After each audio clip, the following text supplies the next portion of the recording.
வணக்கம் மக்களே. ஸோ நம்ம டிவிக்கு ஆட்சிக்கு வந்து 3 வாரம் ஆச்சு. ஸோ அதோடைய நிறைகள் எல்லாம் பற்றி பேசுவோம். அதாவது அம்மா உணவகத்தை வந்து திரும்ப பழையபடி திறந்துருக்காங்க. சந்தோஷம், மகிழ்ச்சி. ஸோ நல்ல குவாலிட்டியான ஃபுட்டு கிடைக்குதுன்னு சொல்லி மக்கள் சொல்கிறாங்க. ஸோ தொடர்ந்து அதை அதை பண்ணணும் அந்த வேலையை. ஸோ அது ஒரு மக்களுக்கு வந்து ஒரு நல்ல ஒரு ரீச்சாக ஆகுது. அதே மாதிரி பார்த்திங்கன்னா இந்த மைன்ஸ் க்ளோசிங்காக இருக்கட்டும், அதே மாதிரி இபி டிபார்ட்மெண்ட்டில் இந்த இந்த மின் தடைகளை சரி பண்ணுறதா இருக்கட்டும், இந்த டெண்டர் விஷயத்தில் வந்து முறைகேடு நடந்திருக்குன்றதை எக்ஸ்போஸ் பண்ணுறதா இருக்கட்டும், அதே மாதிரி வந்து இந்த பஸ் ஸ்டாண்ட்ஸை வந்து ஆய்வு பண்ணுறதா இருக்கட்டும், கோயில்களை ஆய்வு பண்ணுறது, மற்றும் இந்த தண்ணி இல்லாத ஏரியாவுக்கு வந்து தண்ணி கொண்டு போய் கொடுக்குறது, டிரான்ஸ்ஃபார்மரை ஃபிக்ஸ் பண்ணுறது. ஸோ இந்த மாதிரி நிறையா சிறப்பான விஷயத்தை வந்து நம்மளுடைய எம்எல்ஏக்கள் மற்றும் நம்மளுடைய மினிஸ்டர்ஸ் பண்ணிக்கிட்டு இருக்காங்க. ஸோ தொடர்ந்து இதை பண்ணணும். ஸோ அங்கே பார்த்தீங்கன்னா டாஸ்மார்க்லோட ஆய்வுகள்லாம் செய்கிறாங்க. ஸோ அங்கே நடக்கக்கூடிய அந்த நல்ல விஷயங்கள், கெட்ட விஷயத்தெல்லாம் வந்து விவாதம் பண்ணுறாங்க. இதை பண்ணக்கூடாது, இதை இப்படி பண்ணுங்கள், அப்படி பண்ணுங்கன்றாங்க. சீக்கிரத்தில் பார்த்தீங்க அப்படின்னா இந்த பாட்டிலுக்கு 10 ரூபா வாங்குறத விட கண்டிப்பாக ஸ்டாப் பண்ணுவாங்கன்னு நினைக்கிறோம். இந்த டாஸ்மார்க் மட்டும் கிடையாது, அனைத்து டிபார்ட்மெண்ட்டையுமே வந்து பார்த்திங்கன்னா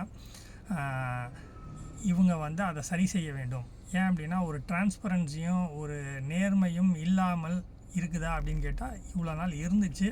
அதை எல்லாத்தையும் சரி பண்ணணும்.